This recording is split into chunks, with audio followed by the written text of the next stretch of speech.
Hi everyone, welcome to Career Talk. There was a time in my career when I used to crib a lot. When I say crib, I mean I used to complain a lot about the environment in which I used to work, the kind of work which I was doing, the kind of pressure I was having from the customer or the client, the kind of boss I had and whatnot. So it used to be just a vent out every single time I used to meet my mentor. And my mentor kept listening to me, and one fine day he told me, Anand, you need to listen to one story. And the story goes like this. There was this man who had a very loyal dog, and this dog was with this man for a very long time. So one fine day, a friend visited, and the friend saw that this dog sitting in the corner was actually crying a little bit. Okay, and he asked this man, hey, why is your dog crying? Okay, if he's sitting over there, why don't you take care of him? Why is he crying?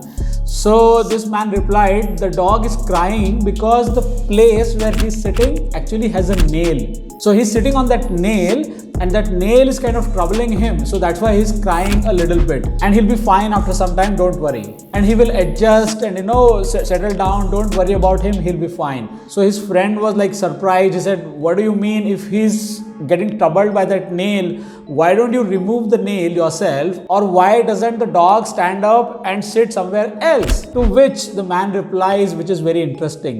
The man said the dog is troubled, but he's not troubled that much that he wants to move away. He is still okay to adjust at the same place. He's a lot laid back and lazy to get up and settle down somewhere else. So you get the point? So that was the story, and it was a mind-blowing eye-opener for me. It was somebody telling me that why are you sitting on a nail which is troubling you? Why don't you get up from there? Why do you have to crib about it every single time, Anand? And when my mentor told me this story and he saw that I was taken aback, he told me the learning. The learning is, in your career, there are two things which can happen to you. One is that somebody forces you to do a certain kind of a role. This can be your boss, this can be your parent, this can be the situation which is forcing you to do a certain kind of a role or certain kind of a work which you actually don't want to do. So that is by force that you are doing that role. And second is by choice, that you are doing a specific set of work, not because somebody is forcing you, not because the circumstances are forcing you, but because you are making a conscious choice that I want to do this kind of work. So he went on to tell me that, Anand, you are probably doing something which you don't like. You are probably doing something which is forced on you. Now, who is forcing you, and why are you getting forced, and why are you continuing to, crib? That is what you need to find out. And you need to find out an alternate, which is actually your choice. What is your choice? Okay, and he explained me that early in your career, when we are young, let's say 0 to 5 years, that is the time when we are forced, because we don't have a lot of skills, we don't have a lot of experience.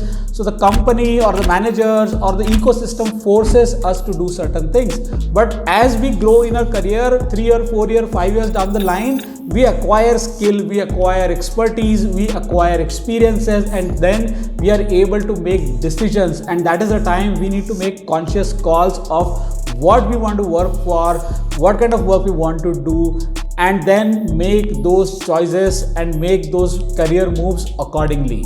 The problem with most people is that once they are forced into this rut, which is not their choice, they continue to do that for 3, 4, 5 years, but they are never able to come out of that rut. And once they have gained 10 years of experience doing something which they don't like or which they are not comfortable with, they can't do anything but just crib. So they crib and crib and crib, but they can't move out of that zone. So what does one need to do to move out of that zone? One needs to have a lot of willpower.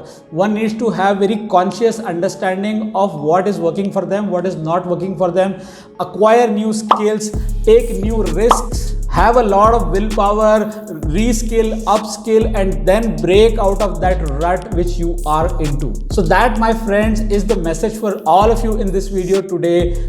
Find out, are you doing something which is not really working for you? Are you cribbing about your current job? Is there something which you would have done if you had to make a choice? Let me know your thoughts in the comment section. I will be very happy to read and respond to them. Subscribe to this channel if you have not done it already. I will see you in another video day after tomorrow. Till then, take care.